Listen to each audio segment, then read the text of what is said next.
नमस्कार दोस्तों, lifeline astro channel में आपका एक बार फिर से स्वागत है। दोस्तों, कुंडली के माध्यम से जो भी इसके विषय हैं उनको बहुत आसान तरीके से समझाया जाता है और आपको समय समय पे उसके बारे में बताया जाता है। तो चैनल से कृपया जुड़ जाएं, चैनल को सब्सक्राइब कर दें, चैनल को सब्सक्राइब करें और चैनल से जुड़ें। अगर आप जुड़ चुके हैं तो इसके लिए धन्यवाद। आज बात करेंगे कुंडली में राहु और चंद्रमा की युति के बारे में। राहु और चंद्रमा की युति अगर आपकी कुंडली में बन रही है तो उसका क्या महत्व होता है। उससे पहले जानते हैं कि राहु और चंद्रमा क्या है, ये दोनों ग्रह किस ओर इशारा करते हैं, हमारे किस भाव को किस हिसाब से प्रदर्शित करते हैं और इनका ये किस चीज़ के कारक हैं, इसके बारे में बात करेंगे। तो कुंडली में राहु और चंद्रमा दोनों ग्रह जो होते हैं बहुत महत्वपूर्ण ग्रह माने जाते हैं। राहु और केतु को छाया ग्रह माना जाता है, दोनों छाया ग्रह हैं। ये जिसके साथ में बैठते हैं, जिन ग्रहों के साथ में बैठते हैं उसी के अनुरूप अपना प्रभाव देते हैं। उसी प्रकार से चंद्रमा जो होते हैं मन के कारक होते हैं। चंद्रमा मन के कारक माने गए हैं, माता के कारक माने गए हैं। चंद्रमा की स्थिति आपकी मानसिक एवं भावनात्मक स्थिति को बताती है। चंद्रमा आप अपने भाव में संवेदनाओं, भावनाओं और आभासों को दर्शाते हैं। उसी प्रकार से राहु भी कुंडली में बहुत महत्वपूर्ण भूमिका निभाते हैं। राहु को आज के समय के हिसाब से राजनीति का कारक माना गया है। राजनीति आप जानते होंगे कूटनीतिक होती है, राजनीति में कूटनीतिक और छलावा आज के समय में होता है। पहले राजनीति बहुत साफ़ सुथरी थी, लेकिन आज के समय में ये देखने को मिलता है और राहु इसके कारक माने जाते हैं। राहु एक छलावा ग्रह माने जाते हैं और आज की राजनीति भी एक छलावा है। राहु आपके जीवन में आने वाले आकस्मिक जो घटनाएं होती हैं उनका प्रतिनिधित्व करते हैं, वो चाहे अच्छी हों।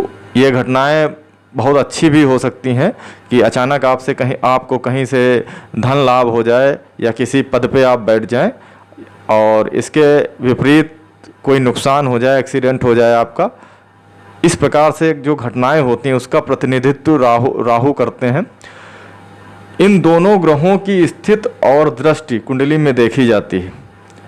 ये एक साथ तो नहीं बैठे हैं या एक दूसरे की दृष्टि में तो नहीं है। इससे आपको आने वाली जो घटनाएं होती हैं उनके बारे में पता चलता है कि आने वाले समय में क्या भविष्य में आने वाली कैसी घटनाएं हो सकती हैं। इन दोनों ग्रहों को खास तौर पे देखा जाता है, इन ग्रहों को। अब बात करेंगे राहु और चंद्रमा की अगर युति बनी है, आपकी कुंडली में राहु और चंद्रमा की युति है तो उसका कैसा प्रभाव होगा, इसके बारे में चर्चा करेंगे। बात करेंगे राहु और चंद्रमा की युति के बारे में। चंद्रमा और राहु की युति अगर आपकी कुंडली में है, ऐसा जातक जो होता है उसके मनोवृत्ति पर बहुत बड़ा असर पड़ता है। इस योग के बहुत असामान्य प्रभाव देखने को मिलते हैं। जातक को मानसिक स्थिति जो होती है इसकी निरंतर जो है अस्थिर और असंतुलित रहती है। ज्योतिष में राहु और चंद्रमा की युति को एक दोष ग्रहण योग के रूप में देखा गया है, जिसमें कुंडली में अगर आपकी कुंडली में ये योग बन रहा है तो बहुत अशुभ माना जाता है। सबसे पहले तो बात करेंगे इसमें विशेष एक बात की बात करेंगे कि आपकी कुंडली में अगर ये युति बन रही है तो आप दोनों ग्रह जो हैं राहु और चंद्रमा, दोनों ग्रह के जो इसकी जो डिग्रियां होती हैं इनके आपस में कितना अंतर है इसको देख लें। अगर एक 10 पे बैठे हुए हैं और एक 30 पे हैं, लगभग 29-30 पे बैठे हुए हैं। मान लीजिए राहु 10 डिग्री पे बैठे हुए हैं और चंद्रमा 30 डिग्री पे बैठे हुए हैं, तब तो आप ये समझ लीजिए इसका जो असर होगा, जो भी खराब प्रभाव होगा, उसमें काफ़ी हद तक आपको उतना खराब प्रभाव नहीं मिलेगा। और अगर ये कम डिग्री, आपस में इनकी डिग्रियों में अंतर कम है तो इसका प्रभाव आपको ज़्यादा खराब देखने को मिलेगा। ये बहुत ज़रूरी बातें हैं, इसको आप ध्यान दीजिएगा। इसके अलावा ये देखना है कि चंद्रमा उच्च के तो नहीं है या दिग्बली तो नहीं है, ये देखना भी बहुत ज़रूरी है। क्योंकि राहु जो होते हैं जिस ग्रह के साथ में बैठे होते हैं उस ग्रह के हिसाब से, छाया ग्रह माने गए हैं ना, तो उस ग्रह के हिसाब से अपना परिणाम देते हैं।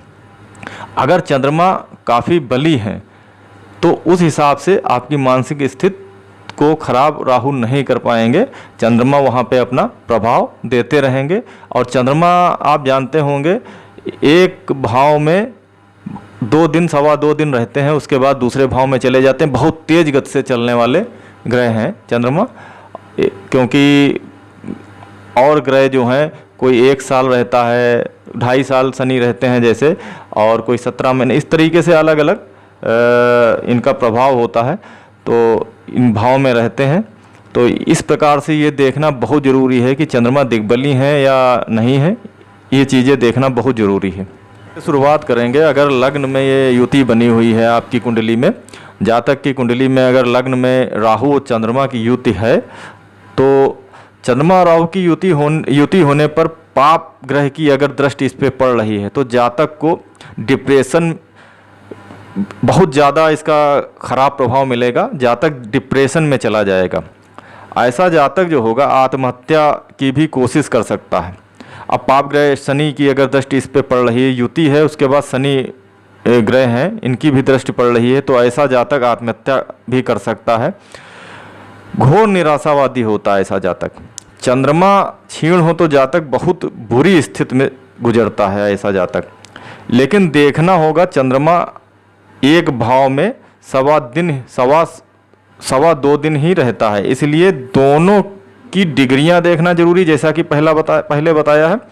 और अगर डिग्रियों में डिफरेंस ज़्यादा है तो ज़्यादातर देखा गया है कि ग्रहण योग में कमी हो जाती है और बहुत हद तक गलत प्रभाव कम हो जाता है। ये पहले बता चुके हैं आपको। इस प्रकार से इसके रिजल्ट होते हैं, हालांकि कहीं ना कहीं बुरा रिजल्ट मिलता है। दूसरे भाव में अगर ये युति बन रही है तो इसमें भी युति होने पर वाणी में समस्याएं रहती हैं, आपकी वाणी अच्छी नहीं होगी, गले में आँखों में परेशानी बनी रहती है। और जो जातक होता है वो गलत कार्य में, जैसे कोई भी गलत कार्य होता है उसमें पैसे बर्बाद करता है। इसमें अगर चंद्रमा उच्च के हों तो ग्रहण योग होने पर कोई खास महत्व नहीं है। उच्च के हैं अगर तब भी कोई खास महत्व इसका नहीं मिलता है, लेकिन थोड़ा बहुत प्रभाव में अंतर आता है, बस इससे ज़्यादा कुछ नहीं होता है। इसी प्रकार अगर तृतीय भाव जो होता है पराक्रम का भाव होता है, इसमें अगर ये युति बन रही है तो राहु इस भाव में जो है अच्छे माने गए हैं, यहाँ के कारक माने गए हैं राहु। ये पराक्रम का भाव होता है तो ये पराक्रम में वृद्धि तो करते हैं, लेकिन चंद्रमा यहाँ पर युति होने पर, चंद्रमा के साथ यहाँ पर युति होने पर पुरुषार्थ करता है लेकिन उसमें विफल रहता है, प्रयत्न छोड़ देता है।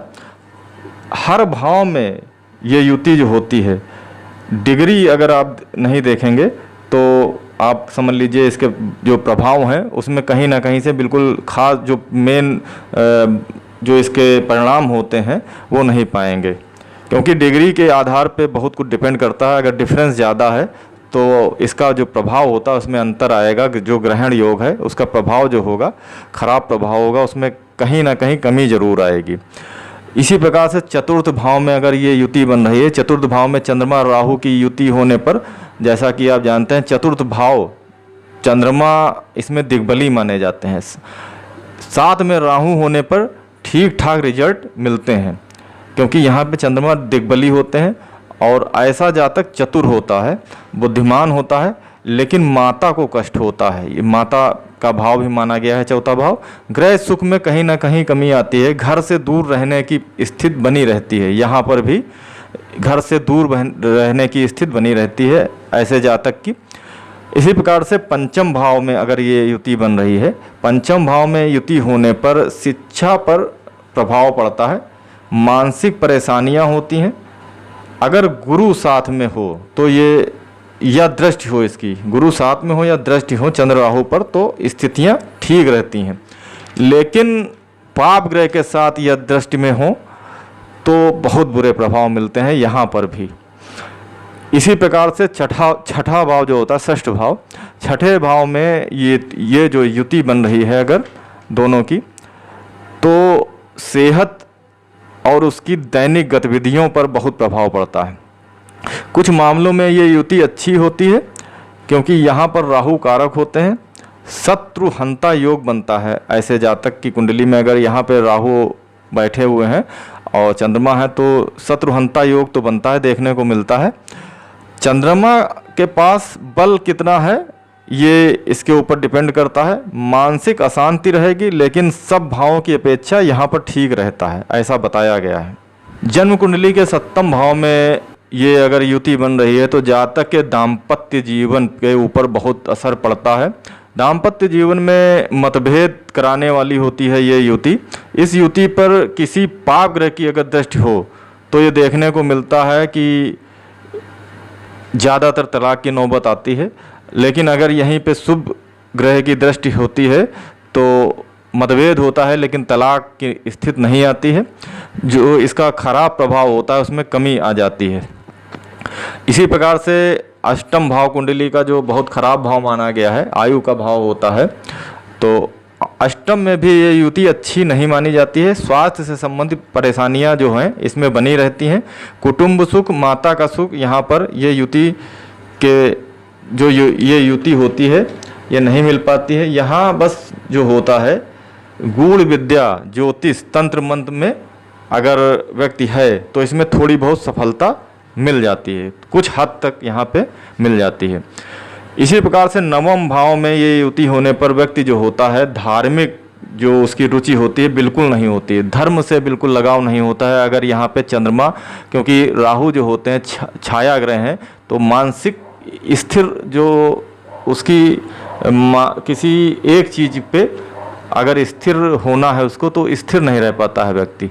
मानसिक स्थिति उसकी ठीक नहीं रहती है, किसी भी कार्य में उसका मन नहीं लगता है और वहाँ से जो भी आप कार्य करते हैं वहाँ से वो दूर करते हैं राहु।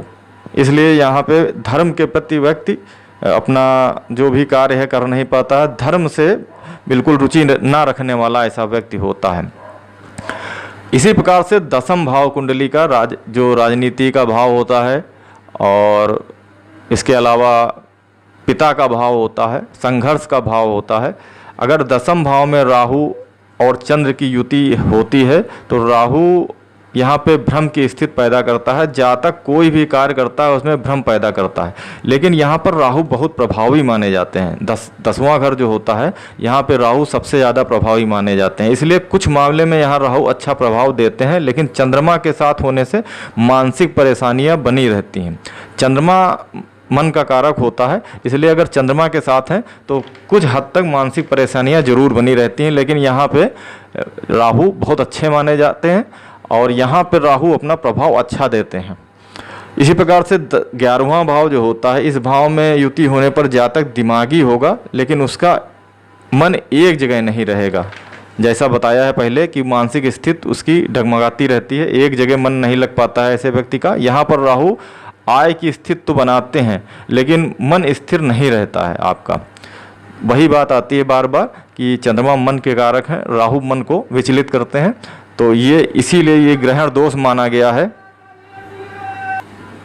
कुंडली का व्यय भाव 12 भाव, कुंडली का व्यय भाव खर्चे का भाव होता है, परेशानियों का भाव होता है, बीमारी का भाव होता है। अगर यहाँ पे जातक की कुंडली में राहु और चंद्रमा की युति बनी हुई है तो जातक को रोग लगे रहते हैं। ऐसे जातक को मानसिक अशांति, व्यय बना रहता है, धन आएगा चला जाएगा, बहुत खर्चे बने रहते हैं। इस प्रकार से यहाँ पे देखा गया है। तो दोस्तों कुल मिला के चंद्रमा और राहु की युति जो होती है कुछ भाव में छोड़ के अपना काफ़ी खराब प्रभाव देती है, तो इसलिए ये युति अच्छी नहीं मानी जाती है, ग्रहण योग माना जाता है।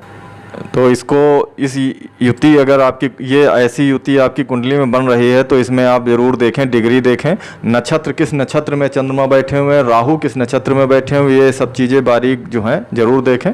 तो दोस्तों अगर आपको वीडियो अच्छा लगा है तो लाइक कर दें, सब्सक्राइब करें और चैनल से जुड़ जाएँ। मिलेंगे अगले वीडियो में, एक नए टॉपिक पर बात करेंगे। तब तक के लिए नमस्कार, धन्यवाद।